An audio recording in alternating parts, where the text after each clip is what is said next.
శ్రీశైలం జలాశయం గేట్లు ఎత్తి దిగున నాగార్జున సాగర్ కు నీరు విడుదల చేసేందుకు ముహూర్తం ఖరారైంది. ముఖ్యమంత్రి చంద్రబాబు నేడు కృష్ణమ్మకు పూజలు చేసి గేట్లను ఎత్తనున్నారు. కర్ణాటక, మహారాష్ట్రలో కురుస్తున్న భారీ వర్షాలకు కృష్ణానది పోటెత్తుతోంది. దీంతో శ్రీశైలం జలాశయానికి భారీగా వరద కొనసాగుతోంది.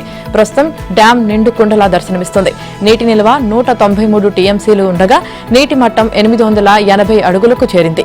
భారీ వరద కొనసాగుతుందన్న అంచనాలతో డ్యాం భద్రత దృష్ట్యా పూర్తి స్థాయిలో నిండేదాకా వేచి చూడకుండా అధికారులు గేట్లెత్తి సాగర్ కు నీరు విడుదల చేయాలని నిర్ణయించారు. ఇందుకోసం సీఎం చంద్రబాబు ఇవాళ శ్రీశైలంకు రానున్నారు. ఉండవల్లి నివాసం నుంచి ప్రత్యేక హెలికాప్టర్లో ఉదయం 11 గంటలకు నంద్యాల జిల్లా సున్నిపెంటలో దిగుతారు. అక్కడి నుంచి రోడ్డు మార్గంలో 11:35 శ్రీశైలం చేరుకుంటారు. తొలుత బ్రహ్మరాంబ సమేత మల్లికార్జున స్వామిని దర్శించుకుంటారు. అనంతరం కృష్ణమ్మకు జలహారతి ఇస్తారు. తర్వాత శ్రీశైలం డ్యాం గేట్లను ఎత్తి సాగర్ కు నీటిని విడుదల చేస్తారు.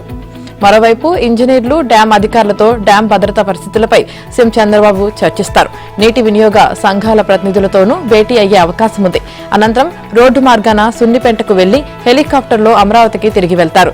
సీఎంతో పాటు జలవనరుల మంత్రి నిమ్మల రామానాయుడు, ఉమ్మడి కర్నూలు జిల్లా మంత్రులు, ఎమ్మెల్యేలు, ఎంపీలు హాజరవుతారు. ముఖ్యమంత్రి పర్యటనను పురస్కరించుకుని కర్నూలు రేంజ్ డీఐజీ డాక్టర్ కోయ ప్రవీణ్, నంద్యాల ఎస్పీ అదిరాజ్ సింగ్ రాణా ప్రత్యేక బందోబస్తును ఏర్పాటు చేశారు. సున్నిపెంట, శ్రీశైలం డ్యాం పరిసర ప్రాంతాల్లో భారీగా పోలీసు బలగాలను మోహరింపజేశారు. తెలంగాణ సీఎం రేవంత్ రెడ్డి ఢిల్లీ పర్యటన కొనసాగుతుంది. నిన్న కేంద్ర క్రీడలు, యువజన వ్యవహారాల శాఖ మంత్రి మన్సుఖ్ మాండవీయను కలిసిన రేవంత్ రెడ్డి తెలంగాణలో స్పోర్ట్స్ యూనివర్సిటీ ఏర్పాటుకు సహకరించాలని విజ్ఞప్తి చేశారు. వచ్చే ఏడాది జరగనున్న ఖేలో ఇండియా గేమ్స్ ను తెలంగాణలో నిర్వహించాలని, దాంతోపాటు జాతీయ, అంతర్జాతీయ క్రీడలకు ఆతిథ్యమిచ్చే అవకాశం తెలంగాణకు కల్పించాలని కోరారు. అలాగే ఖేలో ఇండియా కేంద్ర క్రీడా మౌలిక వసతులు అభివృద్ధి, క్రీడాకారుల శిక్షణ, క్రీడా నిపుణుల ఎంపిక, ఇతర కార్యక్రమాలకు నిధులు కేటాయించాలని కోరారు. మరోవైపు సీఎం రేవంత్ ను ఢిల్లీ నివాసంలో టీమిండియా మాజీ కెప్టెన్ కపిల్ దేవ్ కలుసుకున్నారు. హైదరాబాద్ లో స్పోర్ట్స్ యూనివర్సిటీ ఏర్పాటుపై వారి మధ్య చర్చలు జరిగాయి. ప్రముఖ హిందీ సినీ నటుడు అజయ్ దేవగన్ కూడా రేవంత్ తో సమావేశమయ్యారు. తెలంగాణలో అంతర్జాతీయ ఫిలిం సిటీని ఏర్పాటుకు ఆసక్తి కనబర్చారు. ఫిలిం ఇన్స్టిట్యూట్ ఏర్పాటుకు ప్రతిపాదనలు అందజేశారు. ఏఏ సాంకేతికత జోడింపుతో విఎఫ్ఎక్స్, స్మార్ట్ స్టూడియోల ఏర్పాటు చేస్తామని అజయ్ దేవగన్ ప్రతిపాదించారు. ఇక కేంద్ర మంత్రులు రాజ్నాథ్ సింగ్, జేపీ నడ్డా, అశ్విని వైష్ణవ్లను సీఎం రేవంత్ నేడు కలవనున్నారు. రక్షణ శాఖ భూముల బదలాయింపు, రాష్ట్ర ప్రభుత్వ అవసరాలకు వినియోగించుకునే విషయంలో జరుగుతున్న జాప్యంపై రక్షణ మంత్రి రాజ్నాథ్ సింగ్ తో చర్చించనున్నారు. ఈ ఏడాది కేంద్రం నుంచి రాష్ట్రానికి కేటాయించిన ఎరువులు తక్కువగా ఉన్నాయని, మంజూరు చేసినవి కూడా సరిగ్గా రాలేదని ఎరువులు, రసాయనాల శాఖ మంత్రి జేపీ నడ్డాతో మాట్లాడనున్నారు. రాష్ట్రంలో రైల్వే ప్రాజెక్టులు వేగంగా పూర్తి చేయడం, కొత్త ప్రాజెక్టులు చేపట్టడం, కాజీపేట్ కోచ్ ఫ్యాక్టరీ నిర్మాణం వంటి అంశాలపై రైల్వే శాఖ మంత్రి అశ్విని వైష్ణవ్తో సీఎం రేవంత్ రెడ్డి చర్చించే అవకాశం ఉంది. ఆధునిక సాంకేతిక సాయంతో నేరగాళ్లకు చెక్ పెట్టాలని ముఖ్యమంత్రి చంద్రబాబు ఆదేశించారు. ఏపీని నేరరహితంగా మార్చాలన్నారు. శాంతి భద్రతల పర్యవేక్షణలో సాంకేతిక పరిజ్ఞానాన్ని గరిష్టంగా ఉపయోగించాలని, ఈ విషయంలో దేశానికే మార్గదర్శకంగా నిలవాలని సూచించారు. అమరావతిలోని సచివాలయంలో రియల్ టైం గవర్నెన్స్ పై చంద్రబాబు సమీక్ష నిర్వహించారు. రాష్ట్రంలో సీసీ కెమెరాల సాయంతో నిరంతర నిఘా పెట్టి నేరాలను అదుపు చేయాలని చెప్పారు. దీనికోసం ప్రైవేట్ సీసీ కెమెరాల ఫుటేజ్ ని కూడా తీసుకోవాలని, దీనికి అనుగుణంగా నిబంధనలు మార్చేందుకు చర్యలు చేపట్టాలని అధికారులను ఆదేశించారు. నేరస్తుల ఆచూకీ కోసం ప్రైవేటు వ్యక్తులు, సంస్థల సీసీటీవీ ఫుటేజ్ ని పోలీస్ విభాగం వినియోగించుకునేలా ఉండాలన్నారు. ప్రభుత్వ, ప్రైవేటు సీసీ కెమెరాల నిరంతర నిఘాతో శాంతి భద్రతల పర్యవేక్షణ సులువవుతుందని పేర్కొన్నారు. క్రైమ్ హాట్ స్పాట్లపై సీసీ కెమెరాలతో నిరంతరం నిఘా పెట్టాలని సీఎం ఆదేశించారు. నిఘా పటిష్టంగా ఉందని తెలిస్తే నేరస్తులు భయపడతారని చెప్పారు. పోలీస్ వ్యవస్థకు సహకరించని వ్యక్తుల పట్ల మరింత కఠినంగా వ్యవహరించాలని స్పష్టం చేశారు. షాపింగ్ మాల్స్, థియేటర్లు, హోటల్లో ప్రజా భద్రత కోసం, నేరాల కట్టడికి, దర్యాప్తు నిమిత్తం, శాంతి భద్రతల పర్యవేక్షణకు పెద్ద సంఖ్యలో సీసీ కెమెరాలను ఏర్పాటు చేసేలా చూడాలని పోలీస్ అధికారులను ఆదేశించారు. పబ్లిక్ సేఫ్టీ యాక్టును వర్తింపజేయాలని అన్నారు. బహిరంగ కూడళ్లలో సీసీ కెమెరాలను పోలీస్ విభాగం ఏర్పాటు చేయాలన్నారు. వివిధ రంగాల్లో డ్రోన్లు, సీసీ కెమెరాల వినియోగం పెంచాలన్నారు. ఓర్వకల్లులో డ్రోన్ సిటీ పురోగతిపైన ఆరా తీశారు. ప్రభుత్వ రికార్డులు, డేటా భద్రతకు బ్లాక్ చైన్ టెక్నాలజీని వినియోగించాలని ముఖ్యమంత్రి రేవంత్ రెడ్డి సూచించారు. రెవెన్యూ రికార్డులను కూడా ప్రక్షాళన చేసేందుకు నూతన సాంకేతికతను వినియోగించాలన్నారు. ప్రభుత్వ శాఖలన్నిటికీ సంబంధించిన సమాచారం కూడా టెక్నాలజీ సాయంతో భద్రపరిచే చర్యలు చేపట్టాలన్నారు. వాట్సాప్ గవర్నెన్స్ ద్వారా అందిస్తున్న సేవలన్నీ ప్రజలకు ఫ్రెండ్లీగా ఉండాలని చెప్పారు. రాష్ట్రంలో పిడుగులు పడే ప్రాంతాల్లో ప్రాణాలు కాపాడేలా ముందస్తు సమాచారం అందించాలని, అక్కడ సైరన్ మోగించాలని సూచించారు. రిజర్వాయర్లను పూర్తి సామర్థ్యంతో నింపాలని చెప్పారు. P4ను వినియోగించుకుంటూ 2029 నాటికి పేదరిక రహిత రాష్ట్రంగా తీర్చిదిద్దడానికి పనిచేయాలని ఆదేశించారు. ప్రజాప్రభుత్వ శాఖ తమ దగ్గరున్న లబ్ధిదారుల డేటా సహా ఇతర వివరాలను RTGS తో సమన్వయం చేసుకోవాలన్నారు. అమరావతిని అత్యాధునిక సాంకేతిక కేంద్రంగా తీర్చిదిద్దే దిశగా కూటమి ప్రభుత్వం కీలక అడుగు వేసింది. అమరావతిని క్వాంటమ్ గేట్వే హబ్ గా అభివృద్ధి చేయాలన్న లక్ష్యంతో రూపొందించిన క్వాంటమ్ వ్యాలీ డిక్లరేషన్ కు ఆమోదముద్ర వేస్తూ ఉత్తర్వులను జారీ చేసింది. జూన్ 30న విజయవాడలో జరిగిన క్వాంటమ్ వ్యాలీ వర్క్ షాప్ లో ఈ డిక్లరేషన్ ను రూపొందించారు. ఈ డిక్లరేషన్ కు ఆమోదం తెలపడం ద్వారా అమరావతిలో క్వాంటమ్ టెక్నాలజీ అభివృద్ధికి ప్రభుత్వం మార్గాన్ని సుగమం చేసింది. ఈ ప్రతిష్టాత్మక ప్రాజెక్టులో భాగంగా దేశంలోనే అతిపెద్ద క్వాంటమ్ టెస్ట్ బెడ్ అయిన క్యూచిప్ ఇన్ ను రాబోయే 12 నెలల్లోగా అమరావతిలో ఏర్పాటు చేయనున్నట్లు తాజా ఉత్తర్వుల్లో ప్రభుత్వం స్పష్టం చేసింది. మరోవైపు క్వాంటమ్ కంప్యూటింగ్ పై సమగ్ర అధ్యయనం చేయాలని, ఇప్పుడున్న ఈ తరహా కంప్యూటర్ల సామర్థ్యాన్ని అంచనా వేసేందుకు వాటిని తయారు చేస్తున్న సంస్థలను పరిశీలించాలని ఇన్ఫర్మేషన్ టెక్నాలజీ శాఖ కార్యదర్శి కాటంనేని భాస్కర్ ను ముఖ్యమంత్రి చంద్రబాబు ఆదేశించారు. సచివాలయంలో క్వాంటమ్ కంప్యూటింగ్ పై ఆ శాఖ అధికారులతో సీఎం సమీక్షను నిర్వహించారు. గత నెల 30న జరిగిన క్వాంటమ్ కంప్యూటింగ్ వర్క్ షాప్ లో చేసిన తీర్మానాలను అమలు చేయడంపై సమీక్షించారు. ఈ తీర్మానాల మేరకు జనవరి 1న అమరావతిలో క్వాంటమ్ వ్యాలీని ప్రారంభించడంపై బుధవారం జరిగే కేబినెట్ భేటీలో ప్రతిపాదనలు పెట్టి ఆమోదం పొందనున్నారు. ఏపీ మంత్రి నారా లోకేష్ నేడు బెంగళూరు వెళ్లనున్నారు. క్వాంటమ్ కంప్యూటింగ్ పై సమగ్ర అధ్యయనం చేయాలని, ఇప్పుడున్న ఈ తరహా కంప్యూటర్ల సామర్థ్యాన్ని అంచనా వేసేందుకు వాటిని తయారు చేస్తున్న సంస్థలను పరిశీలించాలని ఐటీ శాఖను ఏపీ సీఎం ముఖ్యమంత్రి చంద్రబాబు ఆదేశించారు. దీంతో క్వాంటమ్ పై అధ్యయనానికి లోకేష్ వెళ్తున్నారు. బెంగళూరులో సుమారు 12 ప్రఖ్యాత ఐటీ కంపెనీల ప్రతినిధులతో ఐటీ శాఖ మంత్రి లోకేష్, కార్యదర్శి కాటంనేని భాస్కర్ భేటీ కానున్నారు. చిత్తూరు జిల్లాలోని బంగారుపాళ్యం మండలం మార్కెట్ యార్డ్లో రైతులను కలిసేందుకు బుధవారం వస్తున్న మాజీ సీఎం జగన్ కు భద్రత దృష్ట్యా షరతులతో కూడిన అనుమతి ఇచ్చినట్లు ఎస్పీ మణికంఠ తెలిపారు. శాంతి భద్రతల సమస్య తలెత్తకుండా, ప్రజలకు ఎలాంటి అసౌకర్యం కలగకుండా ఉండేందుకు ఇతర జిల్లాల్లో జరిగిన కొన్ని సంఘటనల దృష్ట్యా రైతులతో ముఖాముఖికి 500 మంది వచ్చేందుకు అనుమతి ఇచ్చామన్నారు. హెలీప్యాడ్ వద్ద 30 మందికి మాత్రమే పర్మిషన్ ఇస్తున్నామన్నారు. జగన్ పర్యటన ముగిసే వరకు ఎలాంటి రోడ్ షోలు, బహిరంగ సభలకు అనుమతి లేదని స్పష్టం చేశారు. సోమవారం చిత్తూరులో ఆయన మీడియాతో మాట్లాడారు. ఇప్పటికే మార్కెట్ యార్డ్, హెలీప్యాడ్ ప్రాంతం, రూట్ మ్యాప్, ట్రాఫిక్ తదితర అంశాలను పరిశీలించామన్నారు. హెలీప్యాడ్ చుట్టూ డబుల్ లేయర్ బారికేడ్లను ఏర్పాటు చేసుకోవాలని, పర్యటన సమయంలో ఎలాంటి అవాంఛనీయ సంఘటనలు జరగకుండా ఉండటానికి ముందు జాగ్రత్త చర్యగా సీసీ కెమెరాలను ఏర్పాటు చేసుకోవాలని వైసీపీ నేతలకు సూచించామన్నారు. ఇక రైతు యాత్ర పేరుతో జగన్ అనే దుర్మార్గుడు చేసే దండయాత్రను రైతులు అడ్డుకోవాలని వ్యవసాయ మంత్రి అచ్చెన్నాయుడు పిలుపునిచ్చారు. 5 ఏళ్ల పాలనలో ఆయన రైతుల కోసం ఏం చేశాడో అని నిలదీశారు. 5 ఏళ్ల పాలనలో విధ్వంసానికి గురైన వ్యవసాయ రంగాన్ని గాడిలో పెట్టేందుకు సీఎం చంద్రబాబు కృషి చేస్తున్నారని, ఇప్పుడిప్పుడే రైతులు సంతోషంగా ఉంటున్నారని, వాళ్లను మళ్లీ అగాధంలోకి నెట్టాలని జగన్ చూస్తున్నారని మండిపడ్డారు. ఆయన ఎక్కడ కాలు పెట్టినా అక్కడంతా సర్వనాశనమేనని చెప్పారు. సోమవారం ఢిల్లీలోని ఏపీ భవన్ లో శ్రీకాకుళం ఎమ్మెల్యే జి శంకర్ తో కలిసి ఆయన మీడియాతో మాట్లాడారు. 5 ఏళ్ల జగన్ రాష్ట్రాన్ని భ్రష్టు పట్టించారన్నారు. యాత్రల పేరుతో కారు టైర్ల కింద హత్యలు జరుగుతుంటే చూస్తూ ఊరుకోవాలా అని ప్రశ్నించారు. వ్యక్తి చనిపోయిన ఏడాది తర్వాత పరామర్శలు, 80% పంటలు కొనేసిన తర్వాత రైతు యాత్రలు చేయడం జగన్ కు మాత్రమే చెల్లుతుందని ఎద్దేవా చేశారు.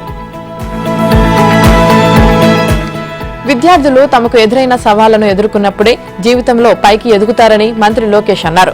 మంత్రి నారాయణ నేతృత్వంలో నెల్లూరులో ఆధునిక హంగులతో రూపుదిద్దుకున్న వీఆర్ మున్సిపల్ కార్పొరేషన్ స్కూల్ ను లోకేష్ ప్రారంభించారు.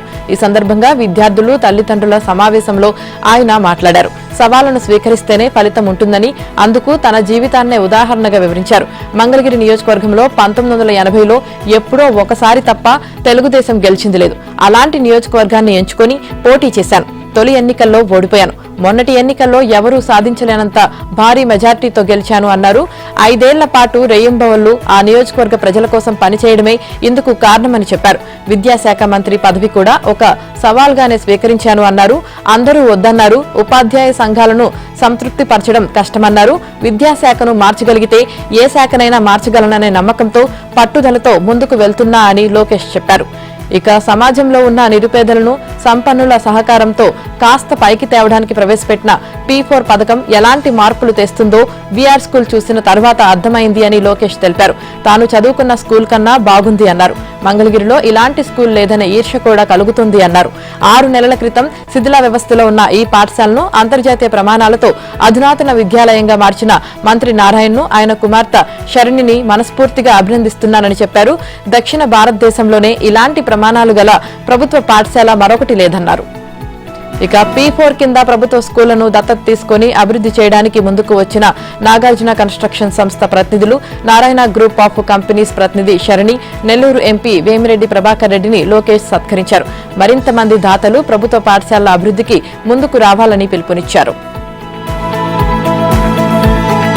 ఏపీ రాజధాని అమరావతిపై జగన్ అండ్ బ్యాచ్ మరోసారి విషం చిమ్ముతోంది. రాజధానికి భూములు ఇవ్వొద్దని మైకు పట్టుకుని మరీ రోడ్లపై హల్చల్ చేస్తోంది. అయితే ఎన్నికల్లో ప్రజలు బుద్ధి చెప్పినా వైసీపీ నేతలు మారడం లేదని రాజధాని రైతులు మండిపడుతున్నారు.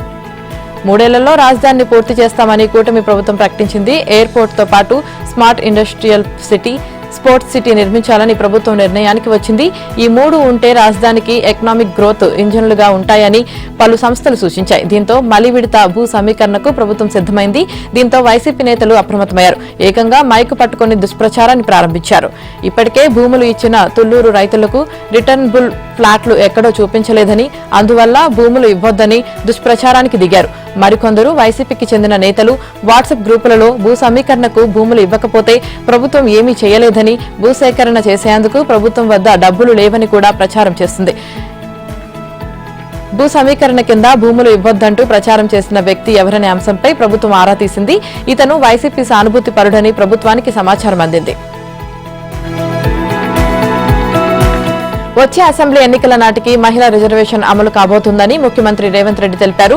ఆ ఎన్నికల్లో కాంగ్రెస్ నుంచి 60 మంది మహిళలకు టికెట్లు ఇవ్వడంతో పాటు వారిని గెలిపించే బాధ్యత కూడా తాను తీసుకుంటున్నానని ప్రకటించారు. ఇందిరమ్మ రాజ్యంలో ఆడబిడ్డలు ఆత్మగౌరవంతో నిలబడేలా చర్యలు తీసుకుంటున్నామన్నారు. అన్ని రంగాల్లో వారిని అగ్రస్థానంలో నిలిపేందుకు కృషి చేస్తున్నామని తెలిపారు. సోమవారం రాజేంద్రనగర్లోని ప్రొఫెసర్ జయశంకర్ వ్యవసాయ విశ్వవిద్యాలయంలో వన మహోత్సవం కార్యక్రమాన్ని ముఖ్యమంత్రి ప్రారంభించారు. రుద్రాక్ష మొక్కను నాటి వన మహోత్సవానికి సీఎం శ్రీకారం చుట్టారు. ఈ సందర్భంగా ఆయన మాట్లాడుతూ రాష్ట్రంలో 1 కోటి మంది మహిళలను కోటీశ్వర్లను చేయాలని లక్ష్యంగా పెట్టుకున్నామన్నారు. ఒక్క ఏడాదిలోనే మహిళా సంఘాలకు 21,000 కోట్ల రుణాలు అందించినట్లు తెలిపారు. పట్టణ ప్రాంతాల మహిళలు కూడా మహిళా సంఘాల్లో చేరాలని పిలుపునిచ్చారు. హైటెక్ సిటీలో విప్రో, మైక్రోసాఫ్ట్ సంస్థలు ఉండే చోట మహిళా సంఘాలు తయారు చేసిన వస్తువులను మార్కెటింగ్ చేసే సదుపాయం కల్పించినట్లు తెలిపారు. ఇక ప్రకృతిని మనం కాపాడితే మనల్ని ప్రకృతి కాపాడుతుందని సీఎం రేవంత్ రెడ్డి అన్నారు. ఈ ఏడాది వన మహోత్సవంలో భాగంగా రాష్ట్రంలో 18 కోట్ల మొక్కలు నాటాలని లక్ష్యంగా పెట్టుకున్నట్లు తెలిపారు. అమ్మ పేరుతో 1 మొక్క నాటాలని ప్రధానమంత్రి నరేంద్ర మోదీ పిలుపునిచ్చారని, తల్లులు కూడా పిల్లల పేరుతో మొక్కలు నాటాలని సూచించారు. ప్రతి ఇంట్లో కనీసం 2 మొక్కలు నాటాలన్నారు. పిల్లలను సంరక్షించినట్లు మొక్కలను సంరక్షిస్తే రాష్ట్రమంతా పచ్చదనంతో ఉంటుందన్నారు. వన మహోత్సవం కార్యక్రమంలో అన్ని వర్గాల ప్రజలు భాగస్వాములు కావాలని సీఎం రేవంత్ రెడ్డి పిలుపునిచ్చారు. స్థానిక సంస్థల ఎన్నికల్లో బీసీలకు 42% రిజర్వేషన్లు కల్పించేందుకు జీవో జారీ చేయాలని రాష్ట్ర ప్రభుత్వం భావిస్తుంది. గతంలో బీసీల రిజర్వేషన్లకు సంబంధించి అమల్లో ఉన్న ఉత్తర్వులను సవరించి వాటిని 42%కి పెంచుతూ కొత్తగా ఉత్తర్వులు ఇవ్వాలని యోచిస్తుంది. ఈ విషయంలో న్యాయ నిపుణుల అభిప్రాయాలను కూడా ప్రభుత్వం తీసుకున్నట్లు తెలిసింది. ప్రస్తుతం సుప్రీంకోర్టు తీర్పు మేరకు మొత్తం రిజర్వేషన్లు 50% దాటని విధంగా అమల్లో ఉన్నాయి. ఇందులో ఎస్సీ, ఎస్టీలకు జనాభా దామాషా ప్రకారం కేటాయించిన రిజర్వేషన్లు పోను మిగిలిన శాతాన్ని బీసీలకు కేటాయించేలా గత ఉత్తర్వులు ఉన్నాయి. అయితే తాము బీసీల సామాజిక ఆర్థిక సమాచారాన్నంతా సేకరించామని, కుల సర్వే నిర్వహించామని, తమ వద్ద ఉన్న సమాచారం ఆధారంగా రిజర్వేషన్లను 42%కి పెంచుతున్నామని పేర్కొంటూ కొత్త ఉత్తర్వులు జారీ చేసుకోవచ్చని న్యాయ నిపుణులు సూచించినట్లు తెలిపింది. దీంతో ప్రభుత్వం ఈ దిశగానే ముందుకు వెళ్లే యోచనలో ఉన్నట్లు సమాచారం. కుల సర్వే డెడికేషన్ కమిషన్ ఏర్పాటు, దాని నివేదికలోని అంశాలను ప్రస్తావిస్తూ ఈ ఉత్తర్వులు జారీ చేయాలని సర్కార్ భావిస్తున్నట్లు తెలుస్తుంది. దీనిపై ఈ నెల 10న జరగనున్న మంత్రివర్గ సమావేశంలో చర్చించి తుది నిర్ణయం తీసుకోనున్నారు. కేబినెట్ భేటీలో దీనికి ఆమోదం లభిస్తే సవరణ ఉత్తర్వులకు అవసరమైన ప్రక్రియను ప్రభుత్వం ప్రారంభిస్తుంది. అయితే ఈ జీవోను సవాల్ చేస్తూ ఎవరైనా న్యాయస్థానానికి వెళితే అక్కడ నిలబడుతుందా లేదా అన్న చర్చ కూడా ప్రభుత్వంలో ఉంది. ఒకవేళ అలాంటి పరిస్థితి వస్తే అప్పుడు పార్టీ పరంగానైనా బీసీలకు 42% రిజర్వేషన్లు ఇచ్చి ఎన్నికలకు వెళ్లాలని భావిస్తోంది. తెలంగాణ పశుసంవర్ధక, డైరీ డెవలప్మెంట్, మత్స్య, క్రీడలు, యువజన శాఖల మంత్రి వాకిటి శ్రీహరి సంచలన వ్యాఖ్యలు చేశారు. తనకు ఇచ్చిన శాఖలన్నీ ఎట్లున్నాయంటే దురదృష్టమో అదృష్టమో గడబిడ అయిన తర్వాత తనకిచ్చారు. మత్స్యశాఖ 10 ఏళ్లలో అంతా కింద మీద చేసి తన చేతిలో పెట్టారు. పశుసంవర్ధక శాఖ దాంట్లో గోర్లు, బర్లు అన్నీ కిరికిరులైనాక తన చేతిలో పెట్టిండ్రు అన్నారు. ఇప్పుడు తాను కిరికిరి చూడాలా లేకపోతే కొత్తగా పనిచేయాలా అన్నది అర్థం కాని పరిస్థితి అని వ్యాఖ్యానించారు. రాష్ట్ర రవాణా, బీసీ సంక్షేమ శాఖ మంత్రి పొన్నం ప్రభాకర్ తో కలిసి సోమవారం కరీంనగర్ లో పలు అభివృద్ధి కార్యక్రమాలకు హాజరైన వాకిటి శ్రీహరి చేప పిల్లల పెంపక కేంద్రాన్ని పరిశీలించారు. గతంలో మత్స్యశాఖలో జరిగిన అవినీతి మూలంగా మత్స్యకారులు అనేక ఇబ్బందులు పడ్డారని వాకిటి శ్రీహరి అన్నారు. సీఎం రేవంత్ రెడ్డి మొదటిసారిగా ముదిరాజ్ బిడ్డను చేపల మంత్రిగా చేశారని వ్యాఖ్యానించారు. మరి చేపల మంత్రినైనా చేపలు విడవకపోతే తనకు తలవంచుకునే పరిస్థితి వస్తుందని స్పెషల్ బడ్జెట్ కింద 120 కోట్లు మంజూరు చేశారు. చేపల కేంద్రాల నిర్వహణకు పంపిణీ కోసం బడ్జెట్ ఇచ్చారు అని వివరించారు. అయితే ఎంత క్లిష్టమైన పరిస్థితుల్లో తనకు ఈ శాఖలు ఇచ్చారో అంతే అద్భుతంగా తీర్చిదిద్దుతానని మంత్రి వాకిటి శ్రీహరి స్పష్టం చేశారు. తెలంగాణ నీళ్లు ఆంధ్రాకు, నిధులు ఢిల్లీకి అన్నట్లుగా రేవంత్ రెడ్డి పాలన సాగుతుందని మాజీ మంత్రి హరీష్ రావు ఆరోపించారు. తెలంగాణకు నష్టం కలిగించే కార్యక్రమాల కోసమే సీఎం ఢిల్లీ వెళ్తారని, ఇప్పుడు కూడా అందుకే వెళ్లారని, అంతకు మించి ఆయన చేసేదేమీ లేదని విమర్శించారు. నిజం నిలకడ మీద తెలుస్తుందన్నట్లుగా కాంగ్రెస్ పాలన ప్రజలకు అర్థమైందన్నారు. గ్రామ పంచాయతీలకు కేసీఆర్ ఇచ్చిన ట్రాక్టర్లకు డీజిల్ పోయకపోవడంతో అవి మూలన పడ్డాయన్నారు. ఊళ్లలో బల్బులు పెట్టే వాళ్లు కూడా లేరని, పాలన పడకేసిందని చెప్పారు. కాళేశ్వరం నీళ్లు మెదక్కు కూడా వస్తాయని, మోటార్లు ఆన్ చేయాలని అడిగితే పిచ్చిగా మాట్లాడుతున్నారని హరీష్ రావు ఆరోపించారు. నిజం చెప్పే ధైర్యం లేక ఉత్తమ్ అన్ని అబద్దాలే మాట్లాడుతున్నారన్నారు. శ్రీశైలంలో వరద వచ్చి 36 రోజులు అయ్యింది అబద్దమా? మోటార్లు ఆన్ చేయనిది అబద్దమా? 65% నీటిని వినియోగించకుండా ఏపీకి వదిలింది అబద్దమా అని హరీష్ ప్రశ్నించారు. పోతిరెడ్డిపాడు గేట్లు ఎత్తి కృష్ణా నీళ్లు తీసుకుపోతుంటే నువ్వు కల్వకుర్తి మోటార్లు ఆన్ చేయకుండా మోసం చేయడం అబద్దం కాదా అని నిలదీశారు. కాంగ్రెస్ సర్కార్ నిర్లక్ష్యంతో గోదావరిలో 1,00,000 క్యూసెక్కులు వృధాగా పోతున్నాయని ఆందోళన వ్యక్తం చేశారు. ఫోన్ ట్యాపింగ్ కేసులో బీఆర్ఎస్ నేత ఆర్ఎస్ ప్రవీణ్ కుమార్ ను విచారించేందుకు ప్రత్యేక దర్యాప్తు బృందం సిద్దమవుతుంది. ట్యాపింగ్ కేసులో ఇప్పటికే పలు రాజకీయ పార్టీలకు చెందిన నాయకులను సిట్ విచారించి వాంగ్మూలాలను నమోదు చేసుకుంది. ఈ క్రమంలోనే ప్రవీణ్ కుమార్ కు నోటీసులు జారీ చేసి విచారించేందుకు సన్నద్దమవుతున్నట్లు తెలిసింది. గత అసెంబ్లీ ఎన్నికల సమయంలో బహుజన్ సమాజ్ పార్టీ రాష్ట్ర అధ్యక్షుడిగా ఉన్న ఆర్ఎస్పీ సిర్పూర్ నియోజకవర్గం నుంచి పోటీ చేశారు. ఎన్నికల సమయంలో తన ఫోన్ను ప్రభుత్వం ట్యాప్ చేస్తుందంటూ ఆయన పోలీసులకు ఫిర్యాదు చేశారు. తాను ఇచ్చిన ఫిర్యాదును పోలీసులు పట్టించుకోవడం లేదు అని బహిరంగంగా విమర్శించారు. ఈ ఫిర్యాదుపై ఇప్పుడు సిట్ ఆర్ఎస్పీ వాంగ్మూలాన్ని నమోదు చేయాలని నిర్ణయించింది. దీనిపై ఎక్స్లో స్పందించిన Praveen Kumar Congress party phone tapping వ్యవహారంలో దేశ భద్రతను బజారులో తాకట్టు పెట్టింది అన్నారు. ట్యాపింగ్ కేసులో పలువురు రాజకీయ నాయకులకు సిట్ నోటీసులు జారీ చేసి వారి వాంగ్మూలాలను నమోదు చేస్తుంది. ఈ క్రమంలో బీజేపీ ఎమ్మెల్యే ఏలేటి మహేశ్వర్ రెడ్డి నుంచి వాంగ్మూలం నమోదు చేసేందుకు తమ ఎదుట విచారణకు హాజరు కావాల్సిందిగా నోటీసులు జారీ చేసింది. నిజానికి ఆయన గత శనివారం సిట్ ఎదుట విచారణకు హాజరు కావాల్సి ఉన్న పార్టీ కార్యక్రమాల్లో బిజీగా ఉండటంతో రాలేదు. ఈ నేపథ్యంలో ఆయన 1-2 రోజుల్లో సిట్ ఎదుట హాజరవుతారని సమాచారం. మరికొందరు రాజకీయ నేతలు, వారి అనుచరులను కూడా సిట్ విచారించనున్నట్లు తెలుస్తోంది. ఫోన్ ట్యాపింగ్ కేసులో ఈ నెల 10న స్టేట్మెంట్ రికార్డుకు హాజరు కావాలని మహబూబ్ నగర్ ఎమ్మెల్యే ఎన్ఎం శ్రీనివాస్ రెడ్డికి అధికారుల నుంచి పిలుపు వచ్చింది. గురువారం ఉదయం 11 గంటలకు Jubilee Hills division assistant police commissioner ముందు హాజరై స్టేట్మెంట్ ఇవ్వాలని అధికారులు సూచించారు. కాళేశ్వరం బ్యారేజీల్లో తలెత్తిన సమస్యలపై విచారణ జరుపుతున్న జస్టిస్ పినాకి చంద్రఘోష్ కమిషన్ ఈ నెలాఖరులోగా ప్రభుత్వానికి నివేదికను సమర్పించనుంది. సోమవారం జస్టిస్ పిసి ఘోష్ కమిషన్ కార్యాలయానికి వచ్చారు.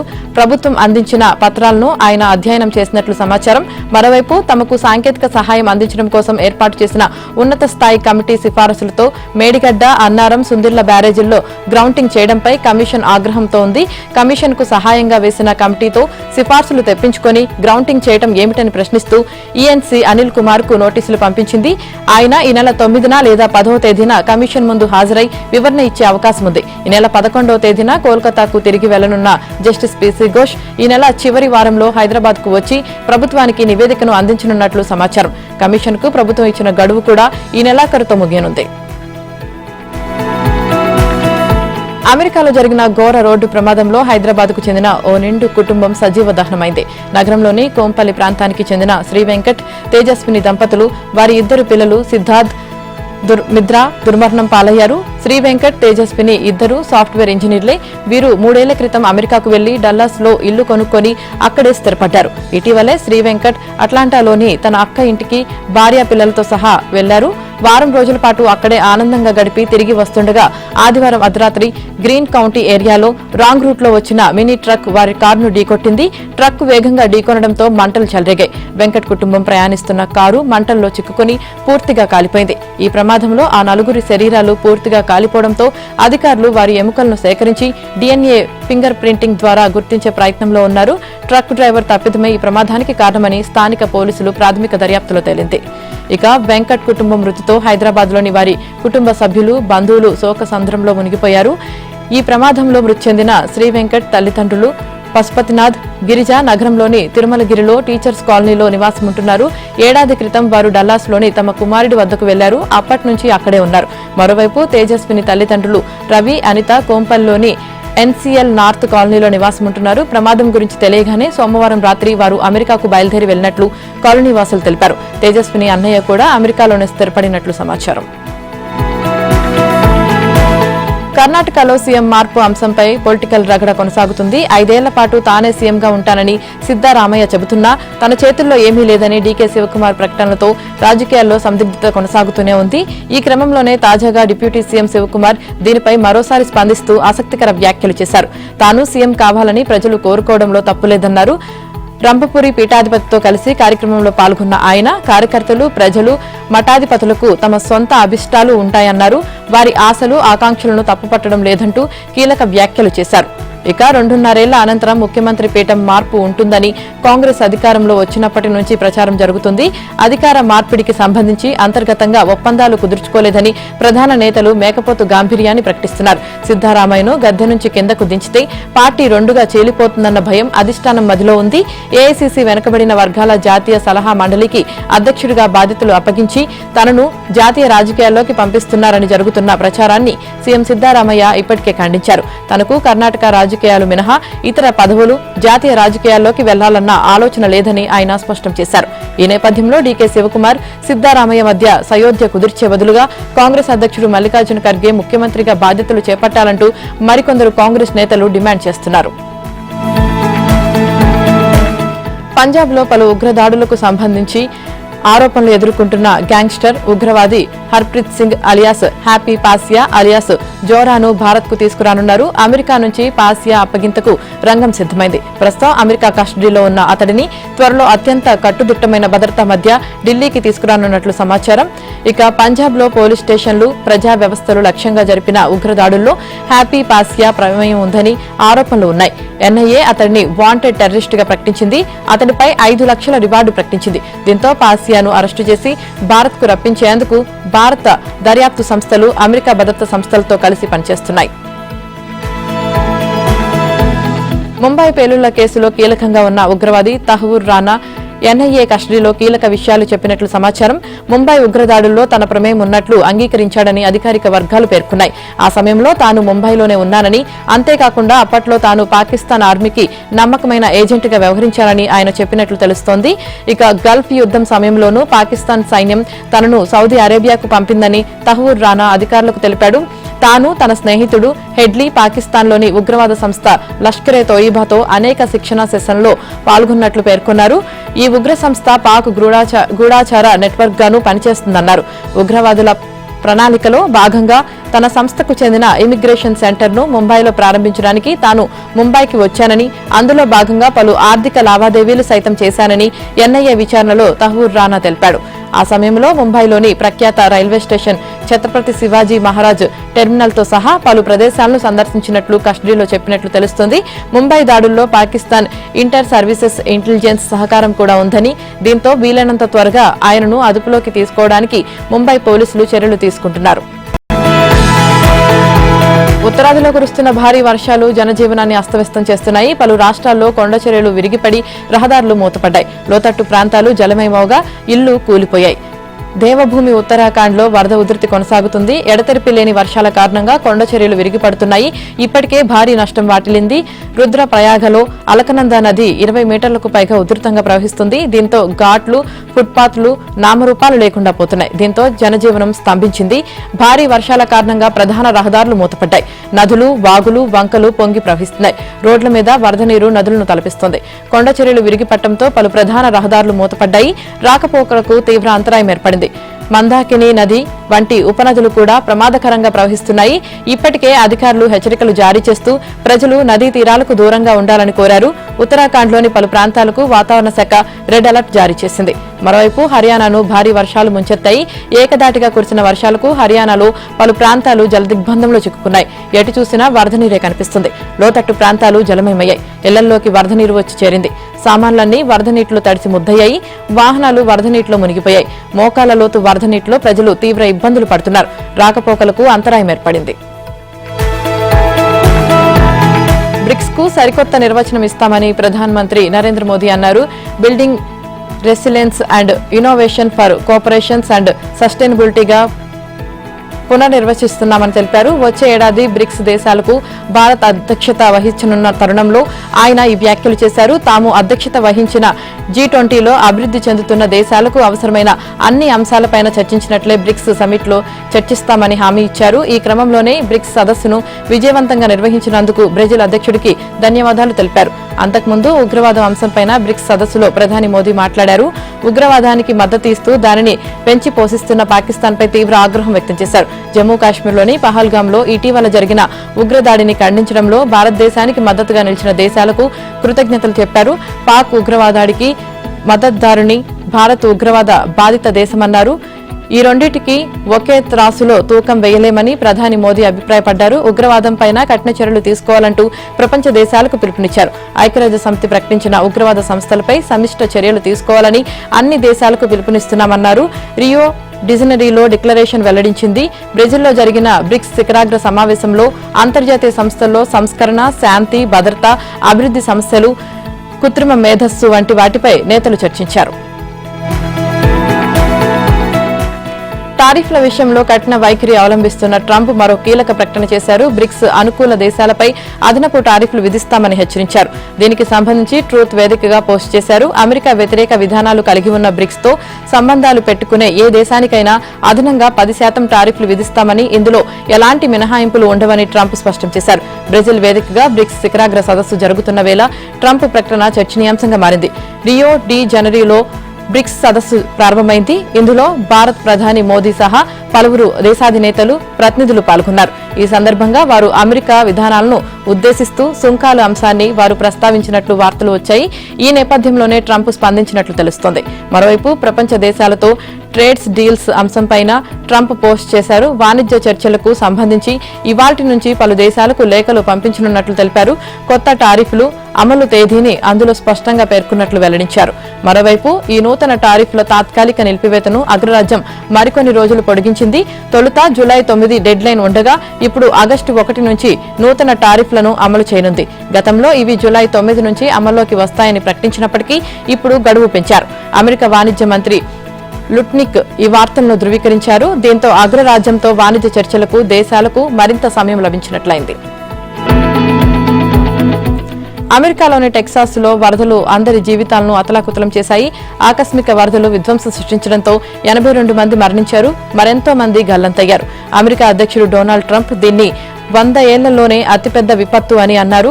వరద ప్రభావిత ప్రాంతాలను శుక్రవారం సందర్శిస్తానని చెప్పారు. టెక్సాస్లోని కేర్ కౌంటీ, టెక్సాస్ హిల్ కంట్రీలో ఏర్పాటు చేసిన వేసవి శిబిరాలు వరదల్లో కొట్టుకుపోవడం వల్ల ఆయా ప్రాంతాల్లో 68 మంది మృతదేహాలు లభ్యమయ్యాయి. వీరిలో 28 మంది పిల్లలే ఉండటం విషాదకరమని పోలీసు అధికారులు తెలిపారు. అలాగే ట్రావిస్, బుర్నెట్, కెండాల్, టోమ్, విలియమన్స్ కౌంటీల్లోనూ 10 మంది వరకు చనిపోయినట్లు సమాచారం. టెక్సాస్ హిల్ కంట్రీ నది వద్ద ఏర్పాటు చేసిన వేసవి శిబిరానికి వచ్చిన 10 మంది బాలికలు, ఒక వ్యక్తి ఆచూకీ ఇంకా తెలియాల్సి ఉందని పోలీసులు ప్రకటించారు. వారి క్యాబిన్లు వరదల్లో కొట్టుకుపోయింది. వారందరి కోసం నిరంతరాయంగా సెర్చ్ ఆపరేషన్ కొనసాగుతుందని అధికారులు వెల్లడించారు. వరదల వల్ల సెంట్రల్ టెక్సాస్ ప్రాంతం సమస్యాత్మకంగా మారింది. అందువల్లే సహాయక చర్యలకు ఇబ్బందిగా మారిందని అధికారులు తెలిపారు. విపత్తుకు సంబంధించి టెక్సాస్ గవర్నర్ అబాట్ కీలక ప్రకటన విడుదల చేశారు. వరదల్లో 41 మంది గల్లంతయ్యారని, ఈ సంఖ్య మరింత పెరగొచ్చని చెప్పారు. మంగళవారం వరకు భారీ వర్షాలు కురిసే సూచనలు ఉన్నాయని, వాటి వల్ల మరోసారి వరద తీవ్రత పెరగొచ్చని అధికారులు స్పష్టం చేశారు. ప్రమాదకర వరదల గురించి కేర్ కౌంటీలోని ప్రజలకు అత్యవసర మెసేజ్లు పంపించారు. మరోవైపు ఇప్పటి వరకు టెక్సాస్ వరదల్లో చిక్కుకున్న 850 మందిని రక్షించినట్లు అధికారులు తెలిపారు.